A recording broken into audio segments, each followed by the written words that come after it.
اتنی اعلیٰ سماعتیں صاحبان تحقیق محققین میرے سامنے ہیں، تو میرے الفاظ تو چھوٹے ہیں، ان کے سماعت میں زیادہ صلوات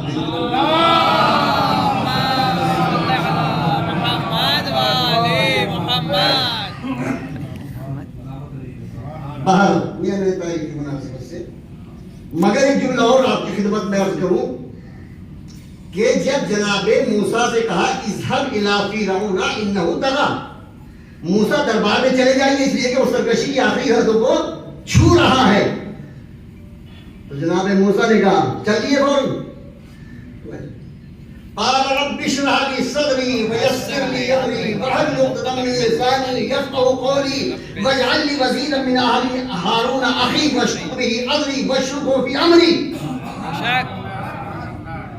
موسیٰ جائیے دربار میں، کہا پروردگارا رب اشرح لي صدری، میرے سینے کو قوی کر دے، میرے دل کو مضبوط کر دے۔ موسیٰ جیسے نبی کو اگر دربار میں جانے کا حکم مل جائے تو گھبراتا ہوا نظر آ جائے، کہتا میرے سینے کو قوی کر پہلے، اگر کسی بیوی کو جانا پڑ جائے تو اس کی عظمتوں کو سلام سلام کر محمد۔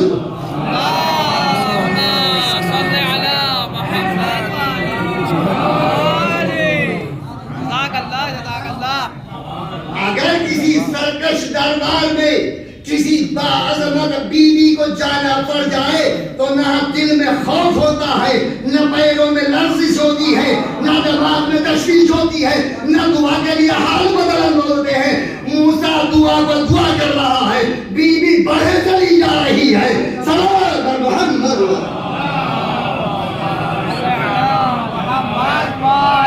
محمد جزاک اللہ۔ بہرحال حکم ہوا موسیٰ دربار میں چلے جائیے، انہو طغا، وہ سرکش ہو گیا ہے۔ اس کا مطلب یہ ہے کہ سرکشی اللہ کو پسند نہیں ہے۔ اب وہ سرکشی کہیں بھی ہو، سرکشی کے لیے کوئی جگہ تو مقرر ہے نہیں، افراد کے نام معین نہیں ہے۔ اللہ نے کہا ہمیں سرکشی پسند نہیں ہے۔ اب جہاں سرکشی ہوگی وہاں اپنے دور کا موسیٰ عصا لے کے آئے گا یا اپنے دور کا محمد ذوالفقار لے کے آئے گا؟ سوال ہے جو محمد والے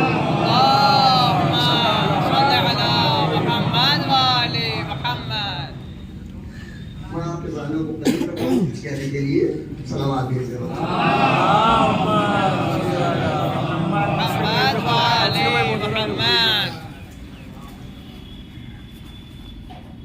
سرکشی کب ہوتی ہے؟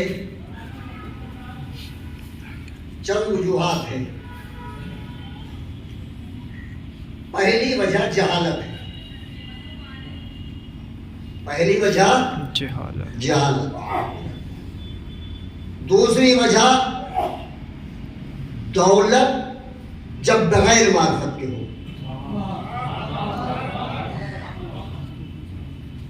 دولت جب بے دینی کے ساتھ ہو۔ اس لیے کہ اگر دولت علم و معرفت کے ساتھ آتی ہے تو وارث سلیمان و یوسف و خدیجہ بناتی ہے۔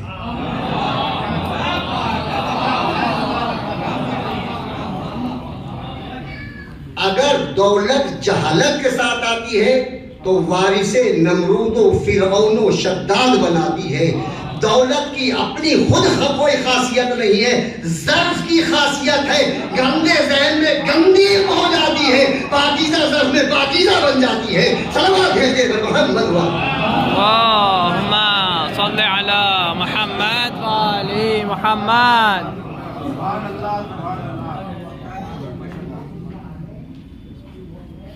جہالت سبب سرکشی، دولت عدم معرفت کے ساتھ سبب سرکشی۔ اگر خود دولت کا مزاج سرکشی ہوتا تو سلیمان نہ بنائے گئے ہوتے، یوسف نہ بنائے گئے ہوتے، خدیجہ ملکۃ العرب نہ بنائی گئی ہوتی. کیسی ملکۃ العرب تھی؟ بات ادھر سے ہو جاتی، جو کہ میرا کوئی مستقل مرتب تو ہوتا نہیں، پیغام جو بھی آ جاتا ہے وہ سنا دیتا ہوں. صلوات ہے.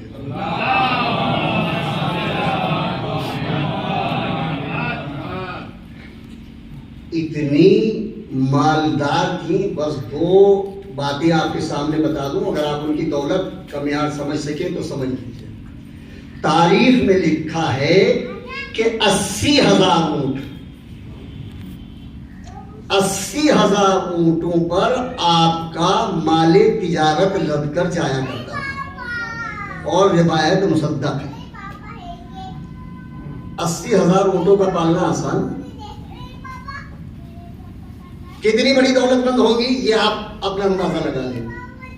ایک موقع اور آیا اظہار دولت کا، جب عقد ہوا ہے پیغمبر کے ساتھ، اور ملکۃ العرب نے اپنے غلاموں کو حکم دیا کہ ذرا سونا جو ہے پیغمبر کے قدموں پہ لا کے نثار کر دو، نچھاور کر دو. غلاموں نے سونے کے بوجھ کو ڈھو ڈھو کر جب پیغمبر کی خدمت میں ڈالنا شروع کیا تو تاریخ کا جملہ یہ ہے کہ سونے کا ڈھیر اتنا تھا کہ خدیجہ پیغمبر کو نہیں دیکھ پا رہی تھی اور پیغمبر خدیجہ کو نہیں دیکھ پا رہے تھے. کتنی دولت کی اب آپ اندازہ لگا لیں. سارا بھیج دے پر محمد.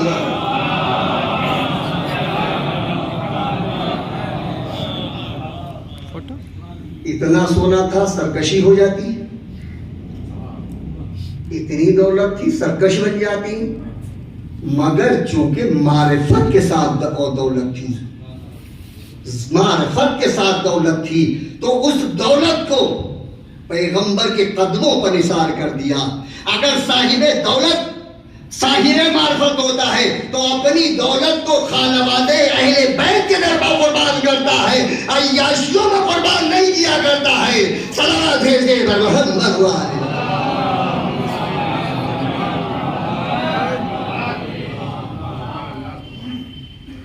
بس آگے بڑھنے سے پہلے ایک اور سوال آپ کے ذہنوں میں ڈالنا چاہتا ہوں، اور پھر جتنا آیت کے ذہن میں ہو سکے گا وہ آپ کی خدمت میں عرض کروں گا.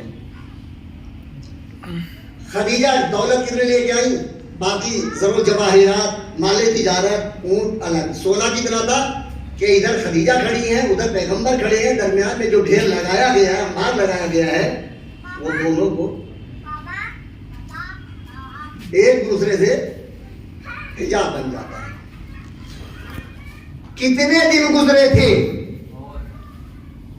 کہ شہزادی کے گھر میں فاقے ہونے لگے. کیا 10-20 سال کا زمانہ؟ کیا 40-50 سال کا زمانہ تھا؟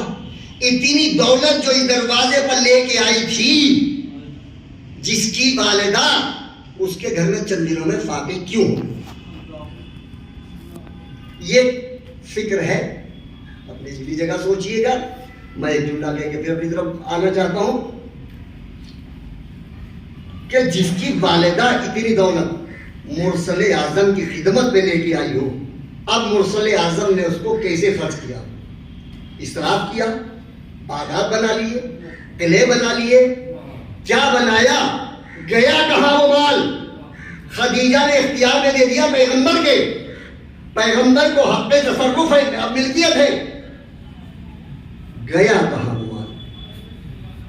توضیح تاریخ کا خلاصہ 2 لفظوں میں. یا تو مسلمان ایسے تھے کہ جنہیں نہ گھر تھا نہ در، وہ آ کے روٹیاں کھا رہے تھے، جنہیں اصحاب صفہ کہا جاتا ہے، اور ان کی تعداد بدلتی رہتی تھی، کبھی 400، کبھی 400، کبھی 450، کبھی 600، 650 تک ملتے، بدلتے رہتے تھے. یعنی مسلمان کو مال خدیجہ غذا بھی دے رہا تھا، لباس بھی دے رہا تھا، آگ بھی دے رہا تھا، سایہ بھی دے رہا تھا، بیٹھنے کی جگہ بھی دے رہا تھا. یہ مال خدیجہ تھا. جنگ کی نوبت آئی، سپاہی تو غریب تھے، بعد میں کوئی غنی بن گیا ہو تو الگ بات ہے، مگر اس وقت سارے فقیر تھے. صلوات بھیج دے محمد.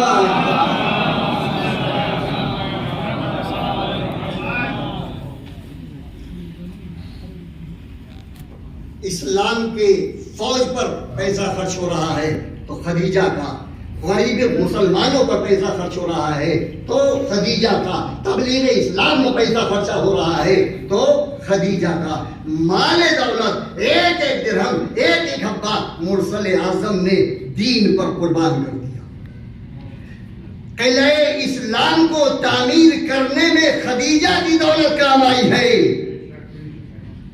تو عزیزو، جو مکان بناتا ہے، قلعہ بناتا ہے، مالک وہی ہوتا ہے۔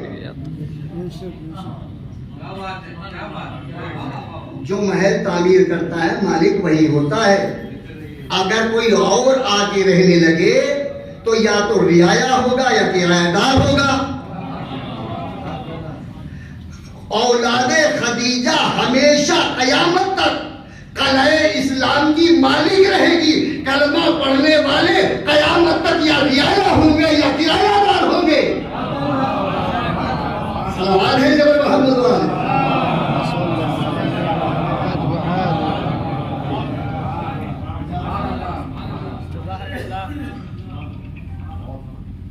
میرے حضرات کچھ کہہ رہے ہیں، صلوات دیجیے۔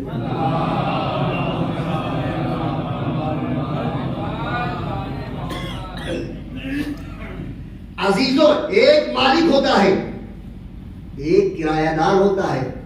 آپ کا مکان، آپ میں سے جانے کتنے افراد بیٹھے ہوں گے؟ بمبئی میں، دلی میں مکانات ہوں گے۔ آپ نوگاؤں میں زندگی گزار رہے ہیں، آپ اپنے مکان سے غائب ہیں، اس میں آپ نے کسی کو کرایہ پہ دے دیا۔ نوگاؤں میں دور ہیں، مگر اگر مکان کے ذرا سی خراش کی اطلاع آپ کو ملتی ہے تو تکلیف ہوتی ہے، آپ کو تکلیف ہوتی ہے، آپ اس کی حفاظت کے لیے بڑھتے ہیں۔ کرایہ دار نے دیکھا چھت گرنے لگی، چھوڑ کے چلا گیا، وہ اطلاع کر دی تمہارا مکان گر رہا ہے، حفاظت کر لو۔ قلعہ اسلام پہ جب جب وقت آیا ہے، کرایہ دار بھاگے ہیں، مالکین نے حفاظت کی ہے۔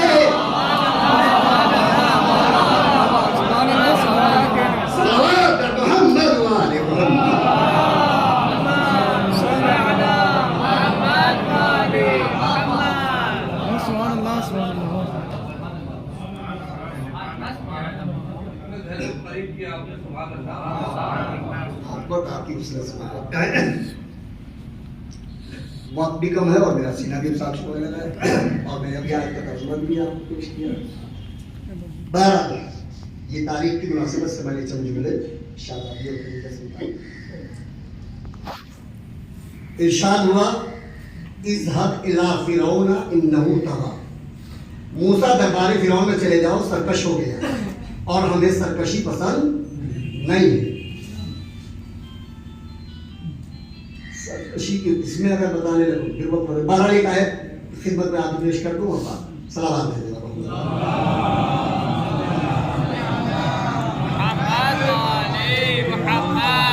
میں پہلے تو جو نئے سامعین ہیں ان کی خدمت میں عرض کر دوں کہ میرے ذہن میں کوئی مرتب مسودہ نہیں ہوتا ہے، تو جو ادھر ادھر سے جو باتیں علماء کی سنیں گی آتی رہتی ہیں۔